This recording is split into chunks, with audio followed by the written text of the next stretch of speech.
Boa tarde, Andréia, que acabou de entrar e veio aqui agora. E boa tarde, minha mãe também, mas minha mãe está aqui pertinho, então. Boa tarde Boa também. tarde, gente. Boa tarde, Andréia. Vamos então Boa tarde. começar. Boa tarde, Andréia. Boa tarde, Patrícia. Vou pedir para a Wanda, se possível, fazer essa oração inicial. Tranquilo, Wanda? Só abre o microfone aí. Isso. Já abri. Tá bom. Senhor Deus Pai, estamos reunidos, Senhor, em Teu nome, Pai, para mais um aprendizado da Tua palavra, Senhor. Quero te pedir, Pai, que conduza essa reunião, que dê ao Tiago, Pai, toda a sabedoria de explicação.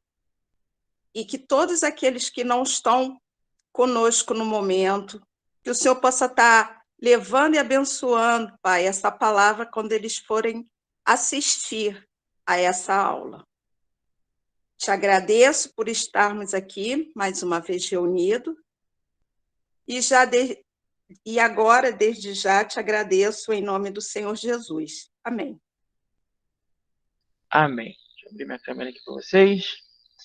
E vamos lá. Deixa eu apresentar aqui o slide. Aqui uma janela. Tá aparecendo o slide aí para vocês? Não. Agora sim. Agora foi? Então tá ótimo. Foi. Então, hoje nós começamos uma nova parte da EBD Conexões. Nós tínhamos feito o livro 1, tínhamos feito o livro 2 e hoje nós começamos o último livro do Conexões, que é o livro 3. A última... É o final das conexões. Nós vamos fazer de novo aquelas 10 aulas sobre conexões, eu acho que são 10 aulas, se eu não me engano, e é o mesmo estilo, conectando o livro do Novo, ou um ou mais livros do Novo, com o livro do Antigo Testamento. E hoje nós estaremos conversando sobre o livro de Amós, mas a conexão que nós vamos fazer no final das 2 aulas, que é essa aula do domingo que vem, serão as conexões do livro de Amós, Obadias e Tito. Mas hoje estaremos conversando apenas sobre o livro de Amós. Tranquilo? Deixa eu passar aqui o slide. Então, como eu falei, livro de Amós. Vamos lá. Qual é o contexto histórico do livro de Amós? Primeiramente, vamos lá. A mensagem de Amós provavelmente ocorre no ano de 760 a.C. Tá? Antes de Cristo, bem antes, 760 anos de Cristo, antes de Cristo nascer, provavelmente foi quando aconteceu, foi quando Amós ele começou a profetizar.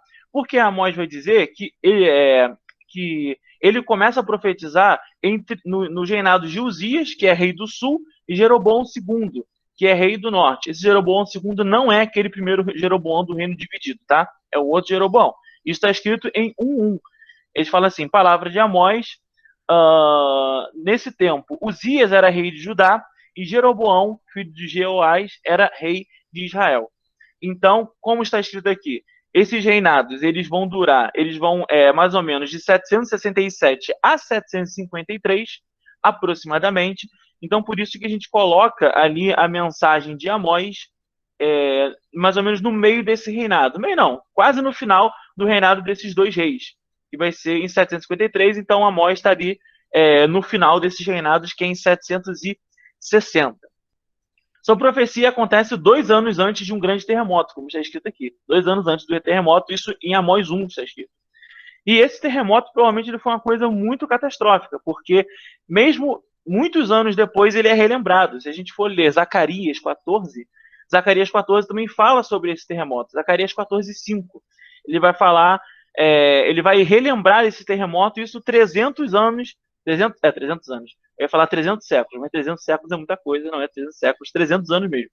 Depois desse ocorrido, Zacarias ele vai lembrar também desse episódio. Então, provavelmente foi um terremoto, assim, bem significativo, porque as pessoas continuaram lembrando dele mesmo depois de muito tempo. Então, Amós ele vai estar profetizando 2 anos antes desse terremoto, que a gente não sabe, a gente não tem muito detalhes sobre esse terremoto, assim, a gente tem um achado arqueológico que fica na costa do Mediterrâneo, mas ali mesmo na região de Israel, que fala um pouco sobre o terremoto, mas como a gente perdeu muita coisa, assim, são pouquíssimos fragmentos que tem desse achado, então a gente não tem muito o que dizer sobre esse terremoto que aconteceu. Continuando no contexto histórico, o rei da Assíria, vamos lá, com calma, havia tomado a Síria. Vamos ver se dá para entender aqui. A Síria com A no início, a Assíria havia tomado a Síria, sem A no início. A Síria só com S-I-R-I-A, beleza? Tomou Damasco, que é a capital da Síria. Então, o que acontece? A Síria, acho que vai ficar meio confuso isso, gente. Vamos lá, a Síria, não é a Síria, a Síria, ela fazia fronteira com Israel. E estava o tempo todo ali tentando invadir Israel, fazendo incursões contra Israel, mas a Síria foi dominada pela Assíria. Então, as fronteiras de Israel ficaram em paz durante um tempo, por causa dessa dominação estrangeira. Eu vou mostrar para vocês daqui a pouco o mapa, vai dar para a gente entender melhor. E por causa dessa dominação, não tendo mais que se preocupar com o pessoal da Síria, que está aqui em cima, não tendo mais que mandar exército para lá, não tendo mais que se preocupar com as rotas de comércio que vão pela Síria até Israel. Então, o reino de Israel ele começa a prosperar, porque você já não vai ter mais um inimigo ali toda hora tentando te invadir, toda hora tirando seus despojos. Então, essa vai ser uma época muito próspera de Israel. A época de Jeroboão II vai ser uma das épocas mais prósperas do reino de Israel. Reino de Israel, lembrando, reino do norte. Aqui os reinos já estão divididos, tá? Reino do sul e reino do norte. Estamos falando do reino do norte. E essa mesma Assíria, ela vai conquistar Israel 40 anos depois. Sargão II, em 722 a.C., ele vai conquistar Israel e vai tirar o povo da cidade de Israel e vai misturar com outros povos. Lembrando que nessa época, cada grande nação tem o seu método de dominação, tá? Os assírios, que foi o primeiro reino a surgir ali naquela região, o primeiro reino imperial, reino grande, a surgir ali naquela região da Arábia, da Palestina, da Arábia, no Oriente Médio. Eles vão dominar e vão espalhar os povos para que esses povos eles não se entendam e não consigam se rebelar contra o Império. Então isso vai acontecer com os israelitas com o Reino do Norte, tá? O Sargão ele vai pegar esse Reino do Norte e ele vai misturar com outros reinos. Por isso que judeus e samaritanos eles não se dão. Judeus são do Reino do Sul e samaritanos do Reino do Norte. Por isso que judeus e samaritanos não se dão, porque os judeus eles alegam que os samaritanos eles não são povo entre aspas, tá, gente? Raça pura entre aspas. Eles são divididos, eles são misturados com outros povos. Então, os samaritanos eles vão ser conquistados em 722 e vão ser misturados com outros povos. Esse era o método de dominação dos assírios. Os babilônicos eles dominavam de um modo diferente. Isso não acontece só com Israel, acontece com todos os lugares que eles dominam. Eles vão até o lugar, pegam o que tem de melhor em relação a pessoas, pegam os mais sábios, pegam os que são mais ricos, levam para a Babilônia e os mais pobres ficam na terra de origem. A dominação dos persas e dos romanos já é completamente diferente. Eles vão deixar o povo na terra deles mesmo. Eles não querem problema. Eles vão deixar o povo tendo as suas crenças, suas religiões, vão deixar o povo na sua terra viver a vida normal. O que o povo tem que fazer é pagar imposto. Tá? Então são métodos de dominação diferentes. Então lembrando, voltando aqui, havia paz no reino de Israel, que é o reino do norte, e por isso, por haver paz, também havia prosperidade na relação financeira. Tá? Aqui, temos um mapinha aqui, ó, Aram, o que está escrito aqui, essa parte aqui que está escrito Aram, que é esse rosinho, eu não sei, eu não sou muito bom de cor não, tá, gente? Eu acho que isso é rosa. Mas se não for rosa, assim, vou chamar de rosa. Essa parte aqui de Aram é a Síria, sem A no início. Síria aqui. E a Assíria com A, ela está um pouco mais à direita ali desse rosinha. Indo para a direita, você chega na Assíria. Então, com essas fronteiras entre a Síria e Israel controladas, você não tendo guerras por ali, você vai ter um reino próspero. Então, aqui já está o reino dividido, lembrando que depois de Salomão o reino se divide, e aqui já está o reino dividido. Então, Jeroboão II, nessa época aqui de Amós, está governando toda essa parte verdinha, que é o reino de Israel, que são 10 tribos do norte, e o reino de Uzias, que está governando na época de Amós, está aqui no sul, que é esse amarelinho, Judá, que são duas tribos, tá? Então, vamos continuar aqui. O autor e a data. O autor, Amós, ele era de Tecoa, que fica no sul de Jerusalém. Embora o Amós ele fosse do sul, ele fosse do reino do sul, ele vai profetizar ao reino do norte, tá? Ele não vai ficar no reino do sul, ele nasce no reino do sul, ele nasce ao sul de Jerusalém, mas ele vai para o reino do norte profetizar, tá? E ele é o único profeta que diz sua ocupação antes de virar profeta, porque ele era, antes de virar profeta, ele era um pastor de ovelhas. E ele diz também de onde ele veio, tá? E isso não costuma, não é comum entre os profetas do Antigo Testamento, beleza? Alguns dizem a data que começaram a profetizar, a maioria, na verdade, diz a data, mas eles não dizem de onde eles vieram. Geralmente, às vezes, diz a filiação, mas não diz de onde eles eram, não diz o que eles faziam antes de começar a profetizar. Isso aqui não... porque eles tinham uma vida antes de começar a profetizar. Alguns deles têm esposa, então, às vezes, a gente acha que o profeta ele nasce eremita, ele nasce perambulando por aí, vestido com roupa pobre. Não, a maioria desses profetas aqui, eles têm uma vida antes. Eles têm uma ocupação, só que eles são chamados a profetizarem. Entendeu? Então, eles largam essa vida que eles tinham e são chamados para serem profetas, para falar em nome do Senhor. E Amós, ele vai ser contemporâneo de Oséias, Isaías e Jonas. Como é que a gente sabe disso? Porque esses livros vão dar para a gente a mesma referência que está em Amós 1. Esses Isaías, Oséias e Jonas vão falar também dos reinados de Jeroboão e Uzias. Então, por isso que a gente sabe que Amós ele vai estar no mesmo período desses outros profetas, tá? E outra coisa que é legal também, esses profetas, como a gente pode ver aqui, eles estão trabalhando ao mesmo tempo, tá? Eles estão profetizando ao mesmo tempo. Não é aquilo, morre um profeta, aí depois de um tempão nasce outro profeta, aí morre um profeta, depois de um tempão nasce outro profeta. Não, isso aqui é bem dinâmico, tá? Eles estão profetizando juntos, está todo mundo ali agindo ao mesmo tempo, tá? É o que a gente falou na outra aula que eu dei, que a gente falou sobre o livro de Ageu. Ageu, ele está profetizando junto com Zacarias, estão na mesma época também, que é quase na mesma época de Esdras e Neemias, então está tudo acontecendo ali ao mesmo tempo, tá? E Amós ele vai dizer, quando ele está brigando ali com Amazias, né, que Amazias acusa Amós de fazer profecias erradas, ele fala assim, eu não sou profeta e nem filho de profeta, ou como está aqui na minha versão, que é NVI, ele fala assim, eu não sou profeta e nem pertenço a nenhum grupo de profetas, apenas cuido do gado e faço colheitas de figos, mas o Senhor me tirou do serviço junto ao rebanho e me disse, vá e profetize ao meu povo. O que quer dizer isso aqui? Que ele não era profeta nem filho de profeta.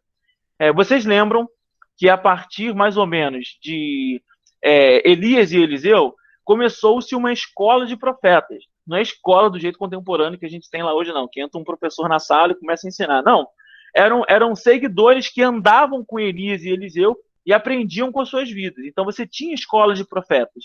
E você tinha profetas, entre aspas não, podemos dizer que sim, profissionais. E em muitos livros de profetas, Deus ele vai falar contra esses profetas. Deus vai falar assim, vocês, profetas, muitos profetas recebem suborno para estarem profetizando, recebem dinheiro para estarem profetizando. E o Amós, ele vai falar justamente isso, meu irmão, eu não sou profeta profissional, eu não sou filho de profeta, eu não tenho por que aqui perder o meu tempo precioso, que eu podia estar lá no meu gadinho, para ficar falando besteira para vocês. Então, Amós, ele é muito enfático naquilo que ele fala. Porque, vou dar um outro exemplo. Esses profetas, que eles eram profetas profissionais, muitos deles acabavam profetizando aquilo que se queria ouvir. Você tinha no salão, no palácio do rei, profetas que profetizavam aquilo que o rei queria ouvir. Tipo assim, o rei, ele falava assim, olha, posso invadir tal lugar? Os profetas, claro, Deus vai te dar a vitória. Só que aí chegava um profeta que realmente era levantado por Deus, falava assim, meu amigo, não vai não que tu vai morrer. Esses profetas aí estão te enganando. Entendeu? Eles estão falando o que tu quer ouvir. Então, isso acontecia muito. Então, Amós, ele não está nem preocupado e nem apegado a isso. Amós, ele não está ali por dinheiro, ele não está ali porque ele é um profeta profissional, ele está ali porque ele foi chamado por Deus para falar uma mensagem específica que Deus queria que ele falasse. Então, Amós ele não se encaixa nesse grupo de profetas profissionais. Então, estamos aqui em Tecoa. Como eu falei, ele é uns 15 quilômetros abaixo de Jerusalém, no Reino do Sul. E Amós ele vai sair dessa cidadezinha de Tecoa e vai em direção ao Reino do Norte. Tá? Ele vai profetizar ao Reino do Norte. Ele não fica no Sul, embora ele seja do Sul e esteja em Tecoa. E Amós, Amós é um livro muito interessante da gente estudar.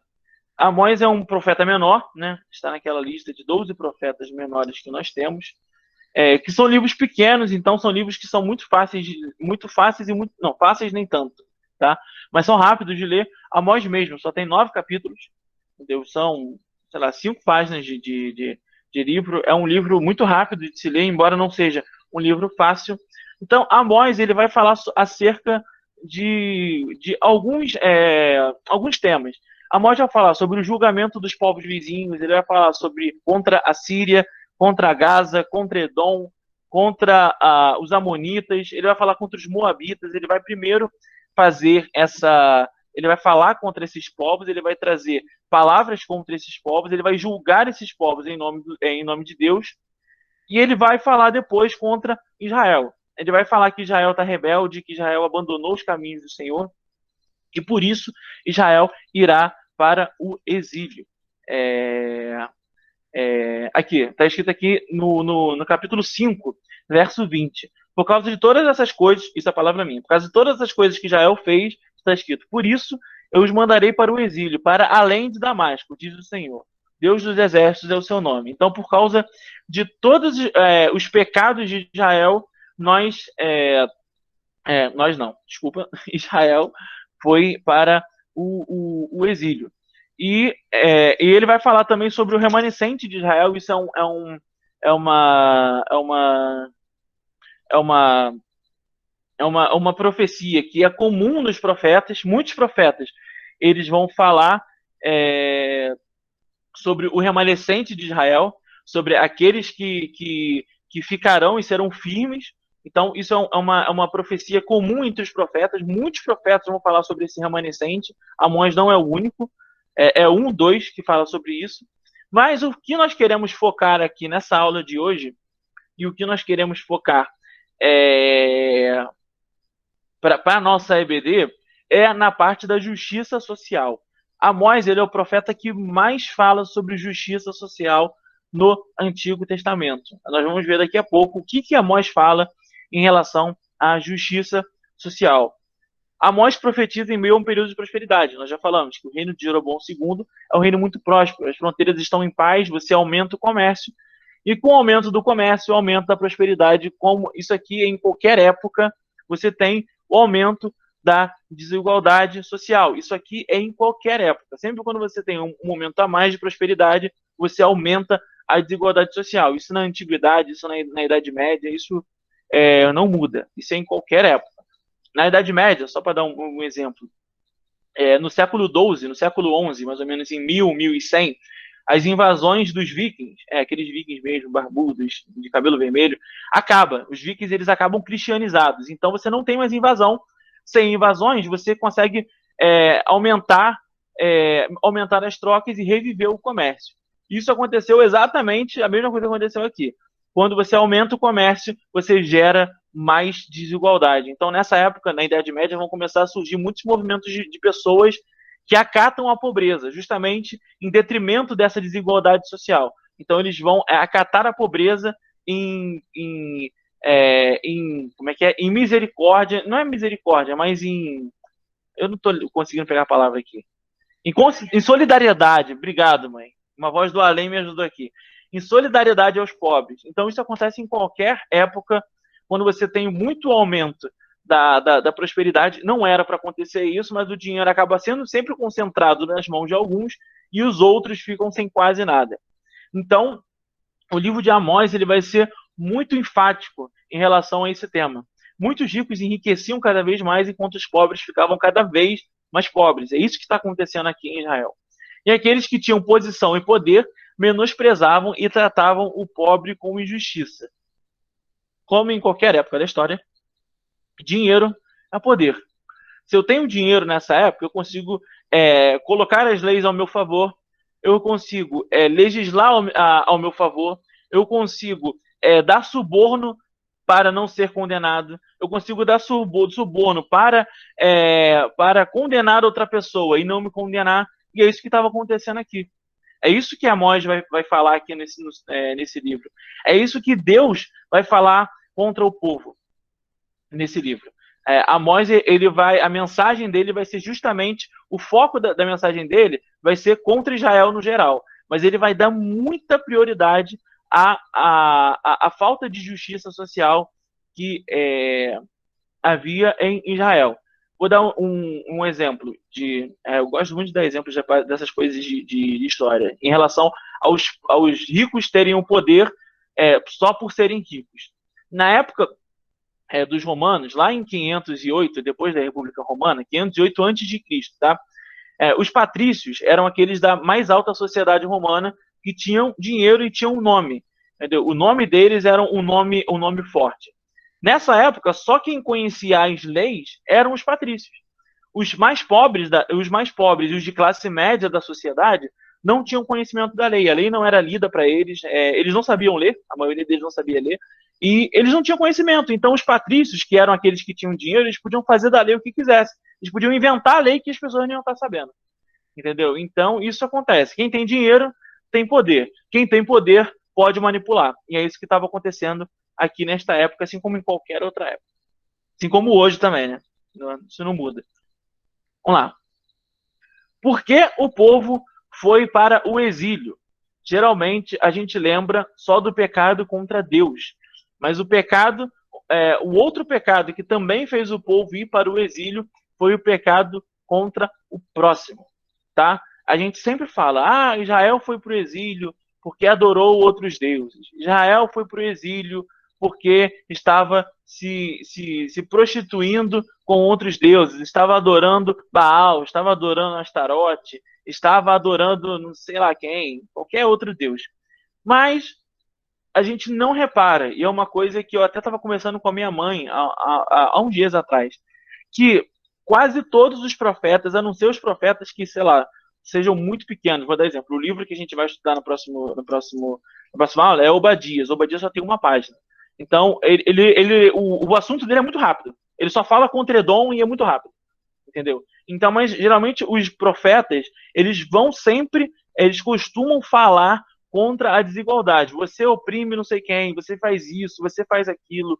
Então, Deus, ele não só castiga o povo porque não honraram ao nome de Deus. Também, isso é o principal. Mas o povo também não honra o seu compromisso com o próximo. O povo não vai honrar aquilo que é o seu dever com o próximo, não vai amar o seu próximo. E também isso era um pecado que, como eu falei, se você puder ler os profetas, maiores e menores, repare nisso. Praticamente todos os profetas vão falar sobre a desigualdade social. Praticamente todos. Pouquíssimos não falam. Pouquíssimos não falam. Entendeu? Então, a gente geralmente deixa esse aspecto de lado e foca na parte eles esqueceram do Deus de Israel. Mas não é só isso. Entendeu? Tem mais coisa. Os 10 mandamentos são divididos em 2 temas. Se a gente for pegar os 10 mandamentos lá em Êxodo 20, a gente vai ver que a primeira parte dos mandamentos é a relação do homem com Deus. E a outra parte dos mandamentos é a relação do homem com o homem. Não matarás, não furtarás, não adulterarás, não dirás falso testemunho contra o seu próximo, não cobiçará a mulher, o gado, a casa do seu próximo. E a primeira parte é o quê? Não terás outros deuses diante de mim, guarda o sábado para o santificado. Então, são mandamentos que dizem respeito da conexão de Deus com o homem. E os outros mandamentos são da conexão do homem com o próprio homem. Jesus simplificou os mandamentos em 2, em Lucas 10, 27. Perguntam para ele qual é o maior mandamento, e ele diz: amarás o seu Deus acima de todo o coração, toda a tua alma, todo o teu entendimento, e ao seu próximo como a ti mesmo. E qual foi o pecado de Israel? Israel pecou porque não cumpriu esses 2 mandamentos. Ele não amou a Deus acima de todas as coisas, adorando outros deuses, se deixando levar por outras religiões, e não amou o próximo como a si mesmo. ele menosprezava o seu próximo, ele tratava mal o seu próximo, ele não auxiliava o seu próximo, ele dizia falso testemunho contra o seu próximo, ou seja, não cumpria nada do que estava escrito, tá? A bondade de Boaz para com Ruth não era mais vista em Israel. Vocês lembram do livro de Ruth? Que Ruth ela sai de Moabe e ela volta para Israel, e ela é uma pessoa que só tem a sua sogra, porque tá todo mundo viúva, e ela vai lá e ela encontra Boaz que assim, com todo respeito ao trocadilho, é uma boa pessoa para Ruth. Não, não é trocadilho, eu prometo, mas o nome dele é Boaz, eu não posso fazer nada. Então, ele é uma boa pessoa para Ruth. Ó, ele cumpre aquilo que está escrito na lei. Fala assim, ó, quando tirar as espigas, deixa um pouquinho aí para Ruth. Entendeu? Ele vai resgatar Ruth, ele vai tratar bem Ruth. Esse tratamento, essa misericórdia de Boaz para com Ruth não era mais vista em Israel. Em Israel era cada um por si, e é isso aí. E se vira. Eles rejeitaram a lei, esses eram os pecados do povo. Está escrito, rejeitaram a lei em 2:4. Por 3 transgressões de Judá e ainda mais por 4, não anularei o castigo, porque rejeitou a lei do Senhor. Então, o primeiro pecado de Israel é rejeitaram a lei do Senhor. E o outro pecado, aí está escrito em vários lugares de Amós, 2:6 está escrito assim: vendem por prata o justo e por um par de sandálias o pobre. Pisam na cabeça dos necessitados como pisam o pó da terra e negam justiça ao oprimido. Vamos abrir lá agora rapidinho em 3:9, para não também ficar lendo muito aqui. Em 3:9 está escrito assim: proclamem nos palácios de Asdod e do Egito, reúnam-se nos montes de Samaria para verem que há grande tumulto que é ali, e opressão no meio do seu povo.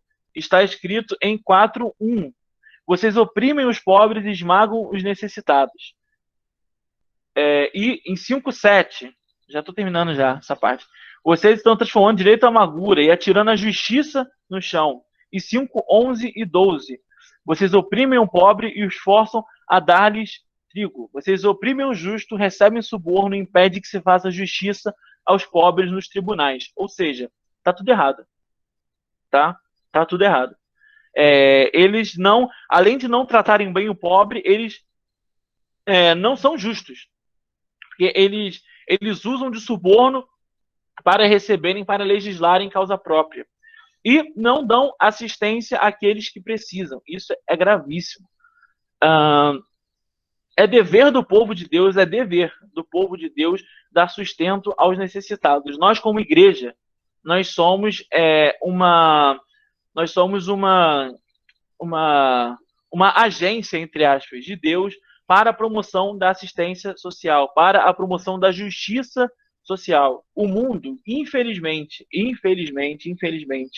nunca será justo. O mundo, infelizmente, nunca será justo. O mundo sempre terá injustiça social. O mundo sempre terá pessoas que ganham muito e pessoas que não ganham nada. Mas é dever da igreja promover a justiça social. E eu sempre falo isso. Eu louvo muito a Deus pela nossa igreja, porque a nossa igreja promove isso. A nossa igreja ajuda aqueles que precisam. Isso é uma parada que eu acho muito legal, sabe? E eu louvo muito a Deus por isso, porque é uma parada que a gente tem que... É uma parada não, tô falando muito parada e eu tô numa aula de EBD, não posso ficar com parada. Mas é uma coisa que a gente tem que dar valor. A gente tem que dar valor a isso, sabe? Porque é nossa função. É uma das funções mais fundamentais do dízimo. O dízimo tem várias funções. Mas em Malaquias a gente lembra que Deus fala que para trazer os dízimos à casa, para que haja mantimento na casa do Senhor. E o que está escrito em Deuteronômio 26:12? Aqui, ó, vou abrir junto com vocês Deuteronômio, Gênesis, Êxodo, Levítico, Números, Deuteronômio, só para eu não me perder aqui. Deuteronômio 26:12 está escrito assim, ó. Espera aí que estou abrindo.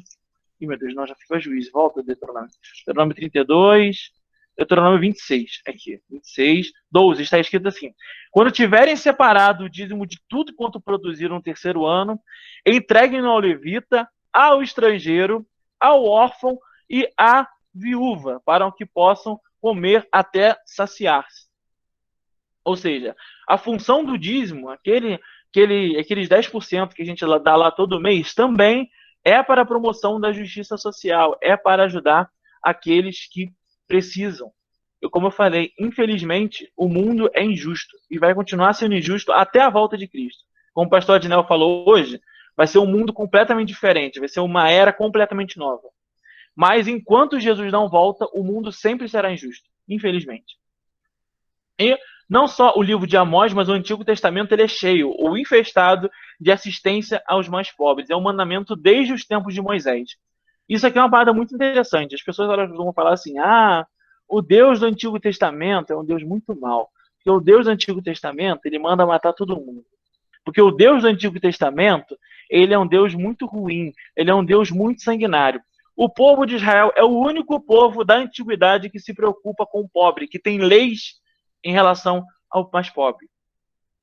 O Deus do Antigo Testamento, assim, na verdade Deus, porque não existe Deus do Antigo e Deus do Novo, é tudo Deus, tá? O Deus é o mesmo, ele não muda. Ele é extremamente misericordioso e ele se importa demais com aquele que passa necessidades. Ele se importa muito com aquele que é estrangeiro, ele se importa muito com o órfão, ele se importa muito com a viúva. Vamos ver isso em Deuteronômio 24:14. Está escrito assim: não se aproveitem do pobre nem do necessitado, seja ele um irmão israelita ou um estrangeiro que viva numa de suas cidades. Meu amigo, estrangeiro naquela época não era ninguém. Até se a gente for pegar aquele exemplo que a gente tem de democracia, que é a Grécia Antiga, mais ou menos nos anos de 500 e 400 a.C., o estrangeiro na Grécia Antiga ele era chamado de meteco. E os metecos eles não tinham direito a nada. Meteco era estrangeiro, ele não tinha direito a nada. Aqui, no Antigo Testamento, Deus fala para tratar o estrangeiro como se tratasse como irmão. Ó, seja ele um irmão israelita ou estrangeiro. Entendeu? Não se aproveitem dele. Ou seja, tratem-o como se você estivesse tratando um israelita. Isso aqui é uma coisa que não acontece em nenhuma outra nação. Deus se preocupa com aquele que é necessitado. Aqui, ó, está escrito também no 24:17-19.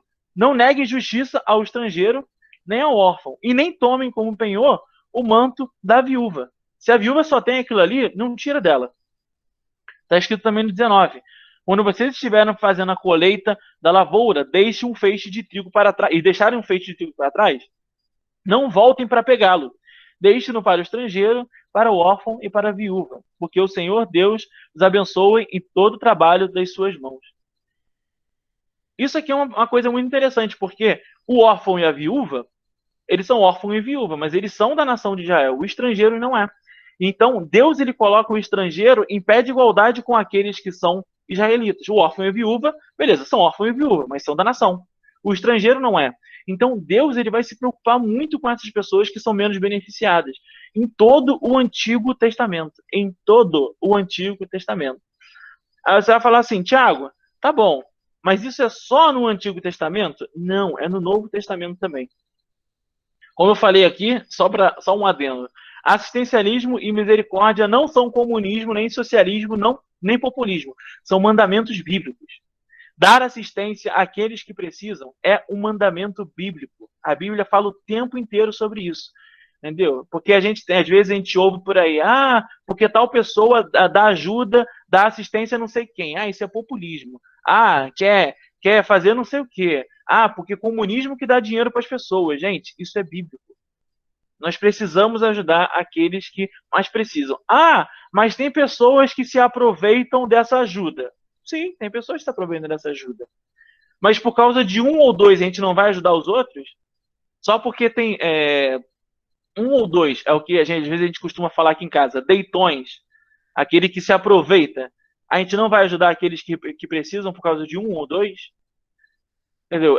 Assistencialismo, dar assistência àqueles que precisam é mandamento bíblico. A gente não pode deixar de dar assistência àqueles que precisam. Como eu falei, isso não é política, não é populismo, não é comunismo, não é socialismo. Quando o governo... vou dar o exemplo dos dois governos, tá? Não estou puxando sardinha para ninguém. Quando agora o governo deu como é que é? Ai, meu Deus. O auxílio emergencial. Tá certo, tem que ajudar aqueles que precisam. Quando o governo anterior dava o Bolsa Família, tem que ajudar aqueles que precisam. É o que eu falei, nós precisamos ajudar os pobres. E a gente ouve também muito entre a gente. Se não tem é porque não fez por onde. Gente, infelizmente, as oportunidades que nós temos hoje em dia, elas não são iguais para todo mundo. Mas a pessoa tem que lutar para conseguir. Tudo bem, ela pode conseguir, mas todos vão conseguir? Infelizmente não. Infelizmente não. E a gente precisa ajudar aqueles que precisam. Infelizmente, a gente não vai ter uma pessoa que nasce com todas as condições, não vai ter as mesmas condições daquele que nasce sem nada.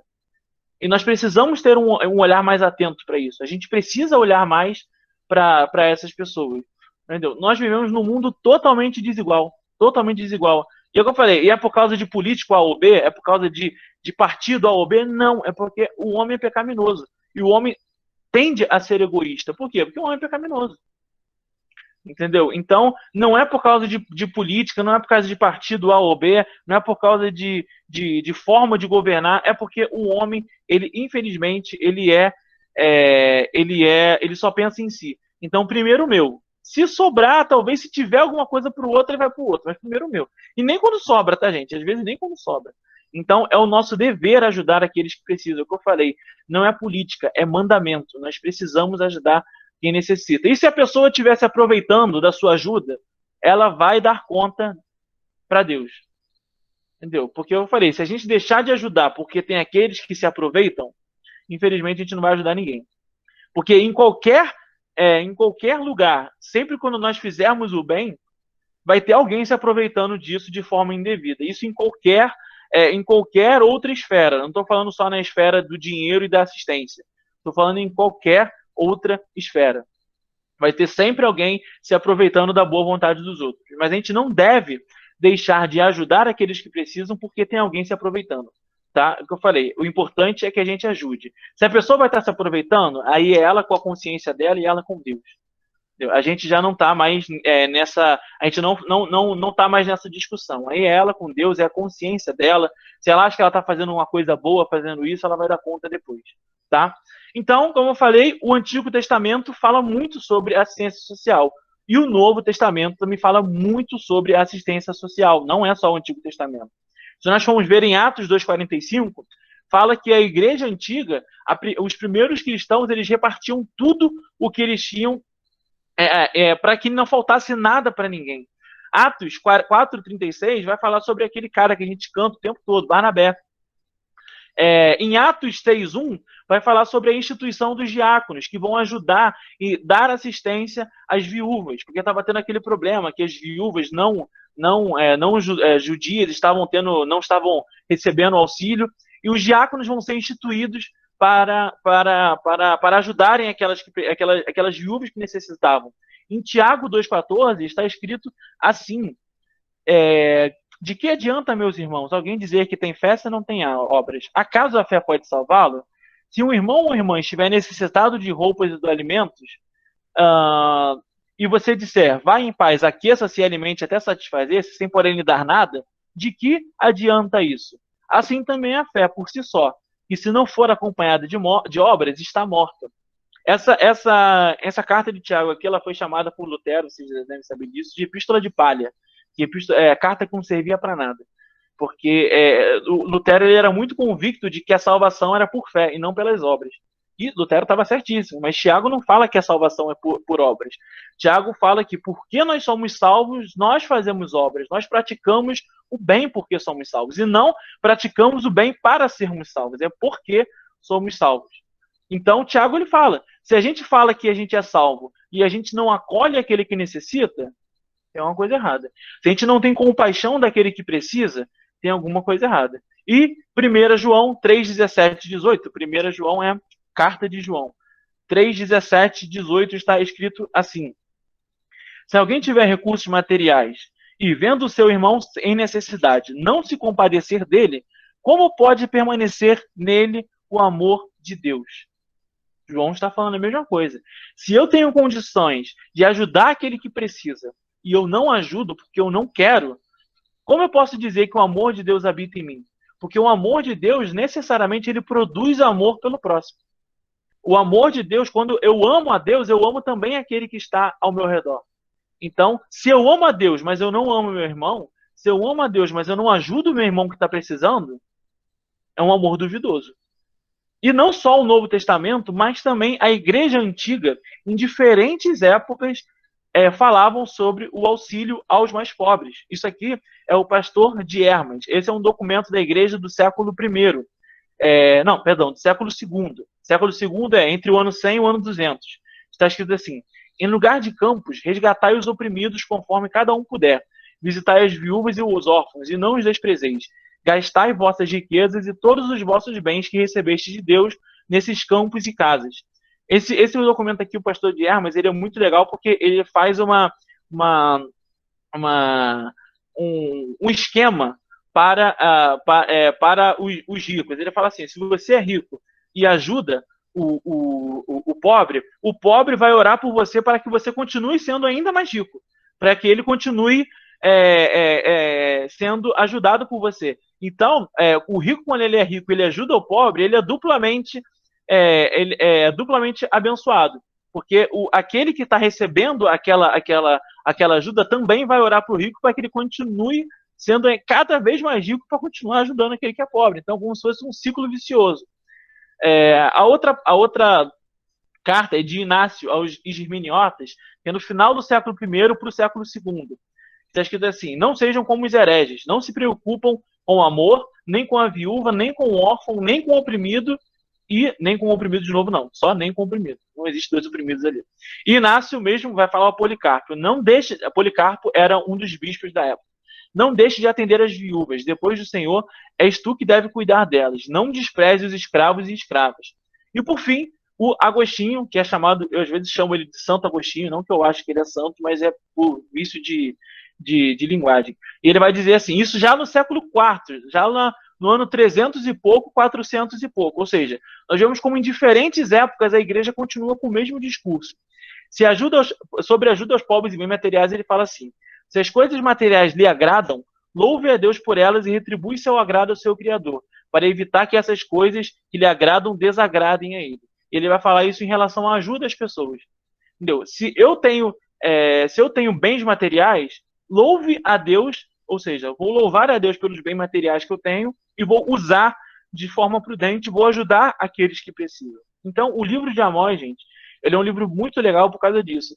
Porque a gente, quando estuda os profetas, é o que eu falei, a gente sempre fica naquela, o povo adorou outros deuses, o povo não adorou somente a Deus. Mas o livro de Amós, ele também tem uma mensagem relacionada à justiça social que é sensacional. O livro de Amós, ele fala que nós devemos ajudar aqueles que precisam, porque senão nós não estaremos sendo justos e não estaremos fazendo justiça. A igreja, ela é uma instituição que deve ser usada por Deus para fazer justiça nesse mundo, para ajudar aqueles que precisam, para fazer como graças a Deus nós fazemos, para dar cesta básica àqueles que precisam, para dar alimento àqueles que precisam. A igreja, ela deve ser usada para ajudar aos necessitados. Entendeu? O povo de Israel não pecava só porque adorava outros deuses, pecava também porque não ajudava aquele que precisava, pisava naquele que precisava, fazia vista grossa para aquele que precisava. E Deus não quer isso da gente. Amarás o Senhor Deus de todo o teu coração, de toda a tua alma, de todo o teu entendimento e o seu próximo como a ti mesmo. Então, essa é a primeira parte da nossa aula, do livro de Amós, e no domingo que vem falaremos sobre Obadias e Tito. Tá? Todos esses livros que nós estamos falando aqui, eles falam sobre a vida em comunidade. No final, nós vamos puxar tudo isso para fazer as conexões. Vamos orar rapidamente? A gente encerra. Senhor Deus e Pai, muito obrigado. Senhor, muito obrigado porque nós estamos aqui aprendendo a Tua palavra. Que o Senhor continue nos abençoando, que o Senhor nos ilumine, para que nós possamos entender melhor aquilo que Tu queres para as nossas vidas. E que, Senhor, nós venhamos sempre estar ajudando aquele que precisa, Senhor, que nós não venhamos, Senhor, estar pisando ou desprezando aquele que necessita. Mas que o Senhor possa usar a Tua igreja para continuar fazendo, Senhor, o trabalho de ajudar aqueles que mais estão necessitados. É isso que te peço, o Senhor nos dê um bom domingo e uma boa semana. Em nome de Jesus, amém. É isso.